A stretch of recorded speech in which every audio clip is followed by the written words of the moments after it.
Hello नमस्कार, welcome to inculcate learning. So autism के बारे में डिस्कस करेंगे जी। इसको ऑटिज्म स्पेक्ट्रम डिसऑर्डर या फिर शॉर्ट में बहुत जगह पे आपको ASD भी लिखा हुआ मिल जाएगा। इंपॉर्टेंट है, स्पेसिफिकली स्पेशल एजुकेशन वाले बच्चों के लिए तो है ही। उसके अलावा भी जब डिसेबिलिटीज पढ़ते हैं तो ऑटिज्म से रिलेटेड क्वेश्चन नेट में भी कई बार देखने को मिल जाता है।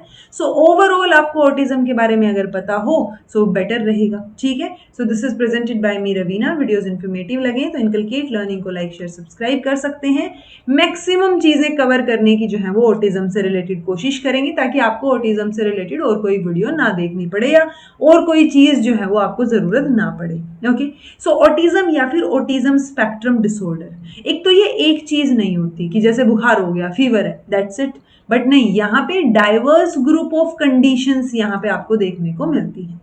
ठीक है, सो वो डिग्री, इसमें मेजर चीज जो रहती है वहां पे डिफिकल्टी आपको होती है सोशल इंटरेक्शन में और कम्युनिकेशन में।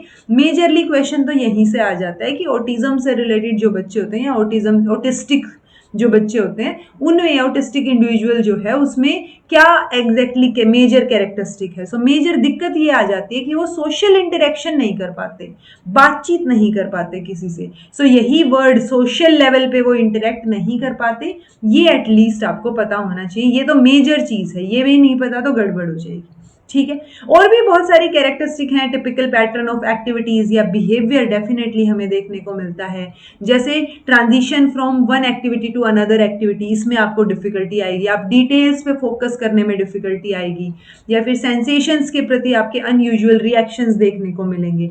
ठीक है, एबिलिटी या नीड की अगर बात करें कि क्या नीड्स की जो है वो होती हैं ऑटिस्टिक पीपल की, सो वो नीड वेरी करती रहती हैं। बहुत बार आप देखेंगे कि जो ऑटिज्म से ग्रस्त है इंसान, वो इंडिपेंडेंटली रह रहा है आराम से, बट बहुत बार वो डिसेबिलिटी इतनी सीवियर हो जाती है कि लाइफ टाइम सपोर्ट की जरूरत, लाइफ टाइम जो है वो केयर की जरूरत पड़ती है। सो वो वेरी करेगा, और ये काफी ड्रास्टिकली वेरी कर रहा है कि एक इंसान इंडिपेंडेंटली रह रहा है और दूसरा जो है सेम ऑटिज्म अगर थोड़ा सा सिवियर कंडीशन में है, सो लाइफ लॉन्ग जो है सपोर्ट की उसको जरूरत पड़ रही है। डेफिनेटली इम्पैक्ट रहेगा इसका एजुकेशन पे भी, एम्प्लॉयमेंट अपॉर्चुनिटीज पे भी। एडिशनली अगर हम देखें तो demands on families providing care and support, वो सिग्निफिकेंट जो है यहाँ हो जाएगी कि फैमिली की तरफ से सपोर्ट और केयर की जरूरत ज्यादा पड़ेगी। सोसाइटल एटीट्यूड या लेवल ऑफ सपोर्ट जितना ज्यादा बेहतर होगा लोकल लेवल, नेशनल लेवल पे, वो बहुत इंपॉर्टेंट हो जाता है। वो अगर बेहतर होगा तो जो ऑटिस्टिक पीपल हैं उनकी क्वालिटी ऑफ लाइफ जो है वो भी बेहतर रहेगी। ओके, तो ये मेजर सी एक स्टोरी टाइप की चीजें हैं कि क्या दिक्कत है। मेजर दिक्कत तो यही है कि सोशल इंटरेक्शन में दिक्कत आ रही है। ओके, कैरेक्टरिस्टिक आप जो है बचपन में भी, अर्ली चाइल्डहुड में कोशिश कर सकते हैं डिटेक्ट करने की, लेकिन होता नहीं है। कई बार बहुत लेटर जो है स्टेज में हमें समझ आता है कि बच्चा ऑटिस्टिक है। Okay, so people with autism often have co-occurring conditions. तो यूजुअली ऐसा देखने को मिला है कि सिर्फ ऑटिज्म नहीं होता, उसके साथ साथ और भी कई चीजें इंक्लूडेड रहती हैं, और भी कई कंडीशंस जो हैं वो साथ में देखने को मिलती है। जैसे एपिलेप्सी हो गया, या डिप्रेशन है, एंजाइटी है, या attention deficit hyper activity disorder है, ADHD है। ठीक है, सो वो कई चीजें आपको देखने को मिलेंगी। ऐसे यूजुअली बहुत कम होता है कि आपको सिर्फ ऑटिज्म देखनी हो, इसीलिए ऑटिज्म को हम कई बार डाइवर्स कंडीशन बोल देते हैं कि अलग अलग कंडीशंस आपको साथ में देखने को मिलते हैं, ग्रुप ऑफ कंडीशंस। ठीक है, तो जो लेवल रहेगा इंटेलेक्चुअल फंक्शनिंग का ऑटिस्टिक पीपल में, वो वाइडली वेरी करेगा। मतलब प्रोफाउंड इंपेयरमेंट से सुपीरियर लेवल तक पूरा, मतलब जो हमने बोला ना, जैसे कि इंडिपेंडेंटली भी रह रहा है एक इंसान ऑटिस्टिक जो है, और उसके साथ साथ आपको बहुत सीवियरली अगर है दिक्कत तो फैमिली की अब जो है या फिर लाइफ लॉन्ग सपोर्ट की जरूरत आपको पड़ सकती है। सो वो वाइडली वेरी कर रही हैं चीजें, वो आपको ध्यान रखना है।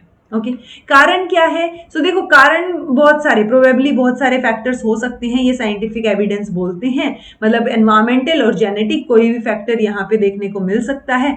ऐसा जरूरी नहीं है कि सिर्फ एनवायरमेंटल फैक्टर से ही ऑटिज्म होता है या सिर्फ जेनेटिक फैक्टर से ही होता है। ओके, बाकी ये देखने को मिला है एक्सटेंसिव रिसर्च में कि जो मेजल्स, मम्प्स या रुबेला, इस तरीके की जो वैक्सीन हम लगाते हैं उससे ऑटिज्म नहीं होता है। सो ऐसा नहीं है कि वैक्सीनेशन जब आप कराते हैं बचपन में बच्चे का। सो अदर मतलब ये चीज देखने को मिली है कि जो भी चाइल्डहुड वैक्सीन हैं वो इंक्रीज नहीं करती रिस्क को और ना ही वो कॉज करती हैं ऑटिज्म को। ओके, बाकी एक्सटेंसिव रिसर्च इसमें चलती रहती है कि आप कैसे प्रिवेंट कर सकते हो, क्या चीजें हैं, बट ओवरऑल ये कहना चाह रहे हैं कि बायोलॉजिकली जो वैक्सीन हम लगाते हैं उससे कोई खतरा या वो एक कारण नहीं बनता है ऑटिज्म का। बाकी प्रोबेबली बहुत सारे फैक्टर्स हो सकते हैं। जब हम टाइप्स ऑफ ऑटिज्म की बात करेंगे तो ये 5 टाइप या ये 5 नाम आपको देखने को मिलते हैं जो आपको पता होने चाहिए। ऑल्दो ये पुराने टाइम की चीजें हैं जो पहले यूज होती थी, अब जो है इनके कंफ्यूजन को खत्म करने के लिए हमारे पास autism spectrum disorder level 1, level 2 और लेवल 3 हमने 3 लेवल में इसको डिवाइड कर दिया है। बट ये 3 लेवल भी हमें पता हो सिवियरिटी के हिसाब से और ये 5 के 5 नाम के हिसाब से भी हमें चीजें पता हो। तो सबसे पहला है क्लासिक ऑटिज्म या फिर केनर्स ऑटिज्म, क्योंकि साइकेट्रिस्ट थे ये लियो केनर, इन्होंने सबसे पहले जो है इसको कैरेक्टराइज किया था स्पेसिफिकली इन्फेंट्स में। इसको जो है इसको इन्फेंटाइल ऑटिज्म बोला था 1943 में इन्होंने ये सिंड्रोम डिस्कवर किया था, तो उसी के नाम से फिर केनर्स सिंड्रोम जो है वो बोल दिया जाता है इसको। डॉक्टर्स यूजुअली इसको क्लासिक ऑटिस्टिक डिसऑर्डर बोलते हैं। ठीक है, मोर सीवियर केसेस जो होंगे एएसडी के, ऑटिज्म स्पेक्ट्रम डिसऑर्डर के, उनको पहले क्लासिफाई किया जाता था। मतलब अगर सबसे ज्यादा सीवियर केस है तो उसको हम क्लासिक ऑटिज्म का केस बोल देते हैं। ठीक है, कि क्लासिक ऑटिस्टिक डिसऑर्डर का केस है। बट अब तो ये चीजें यूज होती नहीं है, बट आपको पता होना चाहिए कि अच्छा ठीक है, अगर क्लासिक ऑटिज्म की बात हो रही है तो इमोशनल अटैचमेंट नहीं है बच्चे को, वैसे बच्चा अट्रैक्टिव, अलर्ट, इंटेलिजेंट नजर आएगा आपको, लेकिन कम्युनिकेशन और इंटरेक्शन में उसको चैलेंज आ रहे हैं, अनकंट्रोल्ड स्पीच है, ऑब्सेशन है ऑब्जेक्ट की हैंडलिंग के साथ, या फिर high degree of rote memory है, बाकी चीजों में गड़बड़ हो रही है, बाकियों में डिफिकल्टी आ रही है, जो विजुअल स्पेटियल स्किल्स हैं वहां पे उसको डिफिकल्टी आ रही है सीखने में। ओके, तो ये याद रखिए कि हाँ, जब केनर्स के ऑटिज्म की या क्लासिक ऑटिज्म की बात आती है तो ये सीवियर केस को बोला जाता है। ठीक है, देन है एस्पर्जर्स सिंड्रोम। 2013 से पहले तो इस टर्म को फिर भी यूज किया जाता था, अब इसको यूज नहीं किया जाता है मेडिकल प्रोफेशनल्स के द्वारा। अब लेवल 1 ऑटिज्म यूज किया जाता है इसकी जगह, यानी इसको थोड़ा सा रिक्लासिफाई कर दिया, जो मैंने आपको लेवल 1, लेवल 2, लेवल 3 बताया। किसने क्लासिफाई किया? DSM-5 डायग्नोस्टिक मैनुअल जो है उसके अकॉर्डिंग हमने 3 कैटेगरीज, 3 लेवल्स में चीजों को डिवाइड कर दिया है। चाइल्ड जो लेवल 1 स्पेक्ट्रम के साथ है उसमें वो obviously above intelligence, above average intelligence रहेगी, वर्बल स्किल्स जो है स्ट्रॉन्ग रहेंगी, बट जो एक्सपीरियंस कहाँ रहेगा, उसको सोशल कम्युनिकेशन में चैलेंज रहेगा, वो बात नहीं कर पाएगा ज्यादा। ठीक है, इनफ्लेक्सिबिलिटी होगी उसके थॉट्स में, बिहेवियर में आपको थोड़ी रिजिडिटी नजर आएगी, फ्लेक्सिबिलिटी नहीं नजर आएगी। चैलेंज होंगे जब स्विच करते हो या ट्रांजिशन इन एक्टिविटीज जो हम बात करते हैं। एग्जीक्यूटिव फंक्शनिंग प्रॉब्लम आपको देखने को मिलेगी, फ्लैट मोनोटोन स्पीच, या फिर inability to express feelings in their speech. So आप फीलिंग्स को एक्सप्रेस नहीं कर पा रहे हो। ठीक है, वो पिच चेंज करना, चीजों को एक्सप्रेस करना, वो चीज नहीं हो पा रही है, वो जो कम्युनिकेशन है सोशल लेवल पे वो नहीं जा पा रहा है। ठीक है, पीयर्स के साथ भी आप स्कूल में, घर पे इंटरेक्ट करने में आपको दिक्कतें आ रही हैं, ये एस्पर्जर का सिंड्रोम रहेगा। तीसरा है, तो देखो ये तो हमें पता चल गया, ये लेवल 1 में इन्होंने रिक्लासिफाई कर दिया, ये इसको हम सबसे क्लासिक केस इसीलिए बोलते हैं कि ये सिवियर केस को माना जाता है। देन है PDD-NOS यानी pervasive developmental disorder not otherwise specified. तो ये माइल्ड टाइप ऑफ ऑटिज्म है, ठीक है, जो कि प्रेजेंट करता है range of symptoms. Most common symptoms जो है वो वही रहेंगे कि सोशल और लैंग्वेज डेवलपमेंट में चैलेंज फेस कर रहे हैं, डिले देखने को मिल सकता है बच्चे में कि लैंग्वेज डेवलपमेंट में, वॉकिंग में या और मोटर स्किल्स में डिले हो रहा है। जितना जल्दी सीखना चाहिए, जिस एज पे बाकी बच्चे सीख रहे हैं, उससे थोड़ा सा डिले हो रही है, चीजें देर से हो रही हैं। Okay, we can identify this type of autism by observing the child.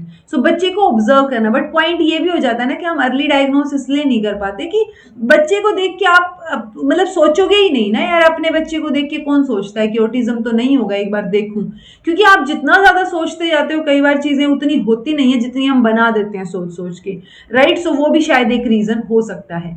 Sometimes referred as sub threshold autism, इस टर्म को यूज मतलब as it is a term use to describe an individual that has some but not all symptoms of autism. So ये इसीलिए not otherwise specified. So developmental disorders आपको देखने को मिलेंगे कि डिले देखने को मिल रहा है, बट एज इट इज जो है आपको कुछ स्पेसिफिक कैरेक्टरिस्टिक्स जो है ऑटिज्म वाली ज्यादा नजर नहीं आ रही है।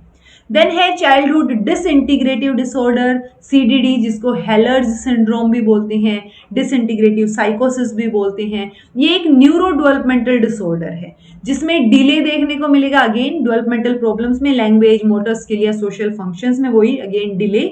एक चाइल्ड जो है वो एक्सपीरियंस करता है normal development in these areas only to hit a snag after age 3 and up to age 10। यहाँ पे देखने को मिलेगी आपको गड़बड़ अप टू एज 10 वाली सिचुएशन में।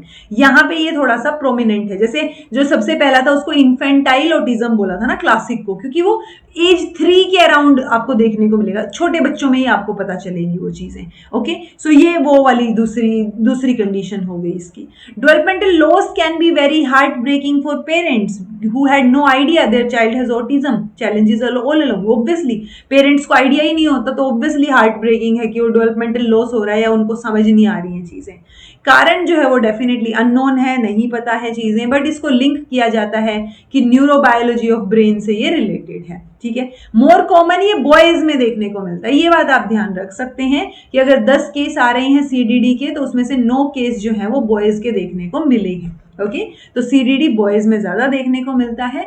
Child will have normal development up to the time when disorder starts, तो रिग्रेशन, सडनली रिग्रेशन स्टार्ट होने लग जाएगा कि अब उसको मतलब अब वो बेटर तरीके से परफॉर्म नहीं कर पा रहा है, डेवलपमेंट उसका डाउन हो गया है। ओके, बहुत सारी चीजों को लॉस कर सकता है, लूज आपको देखने को मिलेगा। Toileting skill if they had already been established, तो बच्चे ने मान लो 3 साल तक आपने वो पोटी ट्रेनिंग या टॉयलेट ट्रेनिंग उसको दे दी, तो अब वो चीज एकदम से लूज होती हुई नजर आएगी आपको। ठीक है, जो एक्वायर्ड लैंग्वेज या वोकैबुलरीज हैं या सोशल स्किल्स की, पहले तो बोलता था अब नहीं अच्छे से बोलता या बात करता किसी से, वो वाली सिचुएशन हो सकती है। कुछ एक मोटर स्किल्स जो है वो भी आपको छूटती हुई नजर आ सकती हैं। देन है जी रैट सिंड्रोम। रैट सिंड्रोम भी एक रेयर न्यूरो डेवलपमेंटल डिसऑर्डर है जो कि नोटिस किया गया है इन्फेंसी में। अगेन ये मोस्टली गर्ल्स को अफेक्ट करता है, बट ऐसा नहीं कि बॉयज में मिलेगा नहीं, बट गर्ल्स को ज्यादा अफेक्ट करता है। जैसे अपना ये था CDD जिसको हमने बोला कि बॉयज में ज्यादा देखने को मिलता है, ऐसे ही रेट सिंड्रोम गर्ल्स में ज्यादा देखने को मिलता है। ओके, जो कि अफेक्ट करेगा almost every aspect of child's life. Good thing is that your child can still enjoy अपनी लाइफ जो है वो प्रॉपर तरीके से जी सकते हैं अगर आप उनको प्रॉपर केयर देंगे तो। ठीक है, आप टाइम, फैमिली का टाइम साथ बिता सकते हो, चीजें साथ में कर सकते हो। कॉमन सिम्टम्स क्या होंगे? Loss of standard movement and coordination. तो देखो वो मूवमेंट, कोऑर्डिनेशन, ये चीजें हो रही हैं तो तभी हम बोलते हैं कि एपिलेप्सी, डिप्रेशन, वो वाली चीजें साथ में नजर आएंगी कई बार। ओके, कई बार अकेला नहीं नजर आएंगी चीजें, और भी बाकी चीजों के साथ नजर आता है ऑटिस्टिक डिसऑर्डर। ओके, चैलेंज मिलेगा आपको कम्युनिकेशन और स्पीच में, ब्रीदिंग डिफिकल्टीज हो सकती हैं कुछ केसेस में। सो ये रेट सिंड्रोम के कुछ एक सिम्टम है। ऑल्दो ओवरऑल सिम्टम अगर आप देखेंगे तो मेजरली हम यही बोलते हैं कि सोशल कम्युनिकेशन में दिक्कत आ रही है। ओके, तो अब हमारे पास अलग कैटेगरीज हैं ASD की, 3 हैं। ASD level 1, level 2, level 3। Severity increase होती जाएगी। जो लेवल 1 है वो lowest classification, currently the lowest classification, जहां पे थोड़ी बहुत हेल्प की आपको जरूरत हो रही है। ASD लेवल 2 में माइल्ड रेंज का है ये आपका ऑटिस्टिक डिसऑर्डर, जिसमें आपको कंपैरेटिवली थोड़ी ज्यादा हेल्प की जरूरत हो रही है। इसमें आपको इश्यूज, मतलब दीज इश्यूज में भी ट्रबल विद, यहाँ पे verbal communication, restricted interest, exhibiting frequent या रिपीटेटिव बिहेवियर आपको देखने को मिले, तो इस तरीके की चीजें। बट हम मेजरली याद रखते हैं कि लेवल 1, लेवल 2, लेवल 3 में, लेवल 1 में बिल्कुल लो लेवल पे हैं चीजें कि थोड़ा बहुत दिक्कत आ रही है, लेवल 2 में थोड़ी ज्यादा दिक्कत आ रही है, और लेवल 3 में दोनों की कॉम्प्लिकेशंस थोड़े से बढ़ गए हैं। ठीक है, सो वो ऊपर वाली जो 1 और 2 वाली चीजों को और मिला दीजिए और थोड़े और कॉम्प्लिकेशन बढ़ा दीजिए, सो वो लेवल 3 बन जाएगा आपका, जहां पे आपको लंबे टाइम तक जो है वो केयर की जरूरत पड़ेगी। सो ये है जी लेवल 1 में रिक्वायरिंग सपोर्ट की जरूरत है, लेवल 2 में सब्सटेंशियल सपोर्ट की जरूरत है, और लेवल 3 में रिक्वायरिंग वेरी सब्सटेंशियल सपोर्ट। सो ये DSM-5 के अकॉर्डिंग 3 लेवल्स हैं, सिवियरिटी के अकॉर्डिंग है। लेवल 1 कम सिवियर है, लेवल 2 थोड़ा ज्यादा, एंड लेवल 3 सबसे ज्यादा सिवियर माना जाता है। ध्यान कैसे रखेंगे? ऑब्वियसली जब भी डिसेबिलिटीज की बात आती है तो हम बोलते हैं कि एक तो अर्ली डायग्नोस होना चाहिए। अगर अर्ली हमने डायग्नोसिस कर लिया है, सो डायग्नोसिस के बाद आप अर्ली जो है क्या करेंगे, इंटरवीन करेंगे। ठीक है, सो वो इंटरवेंशन होना चाहिए ताकि आप बेटर तरीके से हेल्प कर पाए। सो वही चीज यहाँ रहेगी कि डायग्नोसिस आपने कर लिया है, उसके बाद क्योंकि वो होता है ना, डायग्नोसिस के बाद आप रेलेवेंट इंफॉर्मेशन, सर्विसेज, वो सारी चीजें बेटर तरीके से कर पाते हो। ओके। अब broad range of intervention, then आप इंटरवीन करेंगे टाइमली एक्सेस हो चीजों की, to early evidence based psychological psychosocial interventions. So again intervene आप करेंगे, मॉनिटर करेंगे बच्चे को, रूटीन चेक करेंगे, चीजें देखेंगे, उस हिसाब से आप असेस करके एंड देन उसका ध्यान रखेंगे। So early diagnosis then early intervention जरूरी है, वो हो जाएगा तो हम बेटर तरीके से ध्यान रख सकते हैं। ह्यूमन राइट्स की जब बात आती है तो WHO ने ये चीज मेंशन की हुई है कि सभी लोगों का राइट है, इंक्लूडिंग ऑटिज्म के जो लोग हैं, कि वो इंजॉय करें अपनी लाइफ को और एक बेटर फिजिकल और मेंटल हेल्थ जो है वो भी डिजर्व करते हैं, वो चीज है। बट ऑटिस्टिक पीपल जो है यूजुअली उनको एक स्टिग्मा और एक डिस्क्रिमिनेशन की तरह देखा जाता है, थोड़ा अलग रखा जाता है, ठीक है, कि वो अनजस्ट है उनके लिए, क्योंकि उनको हेल्थ केयर प्रॉपर नहीं मिल पाता, एजुकेशन प्रॉपर नहीं मिल रही, अपॉर्चुनिटीज प्रॉपर नहीं मिल रही है, कम्युनिटी में वो बेटर तरीके से पार्टिसिपेट नहीं कर पा रहे हैं। तो ये सारी चीजें गड़बड़ हो रही हैं जो हमें ठीक करनी चाहिए।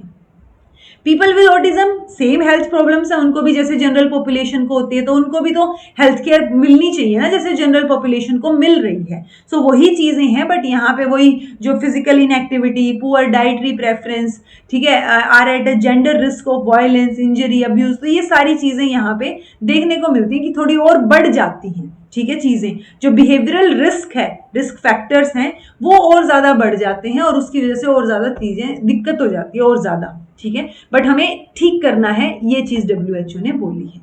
सो उनको भी एक्सेस होनी चाहिए हेल्थ सर्विसेज की, जैसे जनरल हेल्थ केयर को होती है रेस्ट ऑफ द पॉपुलेशन को हम प्रोवाइड करते हैं, वैसे ही इनको भी प्रोवाइड करनी चाहिए। नेवरदलेस जो ऑटिस्टिक पीपल हैं उनके rates, higher rates of unmet health care needs, यानी वहां पे अगर हम देखें कि जनरल पॉपुलेशन में किसको नहीं मिल रहा है हेल्थ केयर का एक्सेस और ऑटिस्टिक पीपल में नहीं मिल रहा, तो ऑटिस्टिक में ज्यादा जो है वो अनमेट रह जाती हैं चीजें, कि उनको मिल नहीं पाती है हेल्थ केयर प्रॉपर तरीके से, ठीक है। तो वो ज्यादा वल्नरेबल हैं, जब भी ह्यूमैनिटेरियन इमरजेंसीज होंगी या कोई दिक्कत आए, डिजास्टर आए, तो ये लोग ज्यादा वल्नरेबल हैं as comparison to general population. Okay, तो एक कॉमन बैरियर जो है वो डेफिनेटली हेल्थ केयर प्रोवाइडर की इनएडिक्वेट नॉलेज लगा लो, या उनको समझ नहीं है ज्यादा ऑटिज्म की, उस बेसिस पे लगा लो, तो वो एक कॉमन बैरियर जो है वो क्रिएट हो रखा है, जो हमें ठीक करना है, ऐसा WHO का कहना है। तो WHO एक रिजोल्यूशन लेके आता है ऑटिज्म स्पेक्ट्रम डिसऑर्डर के ऊपर, मई 2014 में 77th वर्ल्ड हेल्थ असेंबली ने अडॉप्ट किया एक रेजोल्यूशन। नाम क्या है उसका? Comprehensive and coordinated efforts for the management of autism spectrum disorders, जो कि मोर देन 60 कंट्रीज ने उसको सपोर्ट किया। रेजोल्यूशन अर्ज करता है कोलैबोरेशन के लिए मेंबर स्टेट से या पार्टनर एजेंसीज से, ताकि नेशनल कैपेसिटी को स्ट्रेंथन किया जा सके और जो ऑटिज्म स्पेक्ट्रम डिसऑर्डर के केसेस हैं उनको एड्रेस किया जा सके, और भी जो अदर डेवलपमेंटल एबिलिटीज हैं, उन डिसेबिलिटीज हैं, उनको एड्रेस किया जा सके। सो ये चीज यहाँ पे वो बोलते हैं कि सब लोग कोलैबोरेट करें, जो मेंबर स्टेट्स हैं 60 कंट्रीज हैं, आपस में कोलैबोरेट करें, पार्टनरशिप करें, ताकि स्ट्रेंथन की जा सके चीजें। ओके, WHO का रिस्पॉन्स भी यही है। WHO एंड पार्टनर वो रिकग्नाइज करते हैं कि स्ट्रेंथ करने की जरूरत है, strengthen countries abilities to promote the optimal health and wellbeing of all people with autism. तो जो ऑलरेडी डेवलप्ड कंट्रीज हैं वो थोड़ी हेल्प करें, जो चीजों को स्ट्रेंथन करना है। इनका फोकस किस पे है? गवर्नमेंट की कमिटमेंट इंक्रीज करने पे है, कि क्वालिटी ऑफ लाइफ जो है वो भी इनकी ऑटिस्टिक पीपल की भी बेटर होनी चाहिए। सो वो गवर्नमेंट को कमिटेड होना चाहिए, तो एक गवर्नमेंट की कमिटमेंट को इंक्रीज करने पे फोकस कर रही हैं। पॉलिसीज के ऊपर या जो एक्शन प्लान्स आप लेंगे उनको, उनके ऊपर ये गाइडेंस प्रोवाइड करने की कोशिश कर रहे हैं सारी चीजों से रिलेटेड, ठीक है, with in a broader framework, चाहे वो हेल्थ का हो, मेंटल हेल्थ हो, या ब्रेन हेल्थ हो, या डिसेबिलिटीज हो, उनसे रिलेटेड उन चीजों को एड्रेस करने की कोशिश की जा रही है। तो strengthening the ability of health workforce, उसमें कंट्रीब्यूशन आपका कितना है, वो चीजें हो पाए। आप इंक्लूसिव और एनेबलिंग एनवायरमेंट प्रमोट कर पाओ, कि इंक्लूसिव हो चीजें, लोग एक दूसरे के साथ मिलके काम करें, हम सबको इंक्लूड कर पाए, चाहे वो एजुकेशन है, चाहे अपॉर्चुनिटीज प्रोवाइड करवानी है, हर जगह पे हमें इंक्लूजन लेके आना है, वो WHO की कोशिश है। ठीक है जी। सो ये WHO का रिस्पॉन्स था, ये सारी चीजें हैं ऑटिज्म से रिलेटेड 5 टाइप्स हमने पढ़े। उन 5 टाइप्स में से कौन सा गर्ल्स के लिए, कौन सा बॉयज़ के लिए, या कौन सा ज़्यादा सीवियर है, कौन सा कम सीवियर है, या माइल्ड है, या किसको रिक्लासिफाई किया है वो आपको पता हो। एटलीस्ट ये नाम याद हो, रैट, एस्पर्जर, हेलर। तो ये अगर ध्यान होंगे तो जब कोई क्वेश्चन आए और मैच द फॉलोइंग में आपको एटलीस्ट पता हो कि अच्छा ये ऑटिज्म से रिलेटेड है, ऑटिज्म के टाइप्स हैं। अदरवाइज फिर लेवल 1, लेवल 2, लेवल 3 तो सिवियरिटी के हिसाब से हमने पढ़ ही लिया है। ठीक है जी। सो आई होप आपको समझ आया हो ऑटिज्म से रिलेटेड, ये लेक्चर आपके लिए हेल्पफुल रहे कहीं ना कहीं। This was all about today. Thank you so much for watching. Be happy, keep smiling, subscribe to inculcate learning because it is absolutely free, and be consistent in your efforts.